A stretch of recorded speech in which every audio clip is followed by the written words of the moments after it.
ഹദീസിൽ കാണാം ലികുല്ലി നബിയിൻ ദഅവത്തുൻ മുസ്തജാബ, എല്ലാ നബിമാർക്കും ഇജാബത്ത് കിട്ടുമെന്ന് ഉറപ്പുള്ള ഒരു ദുആ ഉണ്ട്. ഒരു ദുആ, അത് അല്ലാഹ് പ്രത്യേകമായിട്ട് കൊടുത്തൊരു ദുആ. എന്തു ചോദിച്ചാലും അതിന് ഉത്തരം കിട്ടും. എന്നാൽ മറ്റെല്ലാ പ്രവാചകന്മാരും ഈ ഭൗതികമായ ലോകത്ത് വെച്ച് തന്നെ ആ ദുആനെ ഉപയോഗപ്പെടുത്തിയിട്ടുണ്ട്. ഉമ്മത്തിൽ നിന്ന് വല്ലാത്ത അക്രമം നേരിട്ടപ്പോ ചില നബിമാരെ ആ ദുആനെ ഉപയോഗിച്ചിട്ടുണ്ട്. മഹാനായ യൂനുസ് നബി അലൈഹിസ്സലാം ആ ദുആനെ ഈ ലോകത്ത് വെച്ച് ഉപയോഗിച്ചിട്ടുണ്ട്. എല്ലാ നബിമാരും ഉപയോഗിച്ചു.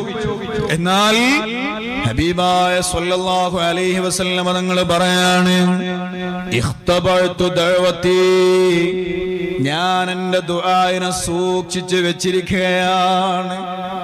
എന്തിനാണ് മുത്തുനബി ആ ദുആ ഉപയോഗിക്കാതെ വെച്ചതെന്നറിയുമോ?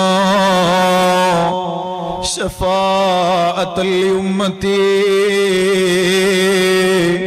എൻ്റെ ഉമ്മത്തിന് ശഫാഅത്തായിട്ട്. ആ ദുആ വല്ലാത്ത പ്രയാസം നേരിട്ട ഘട്ടത്തിൽ പോലും മുത്തുനബി ഉപയോഗിക്കാതെ വെച്ചതാണ്.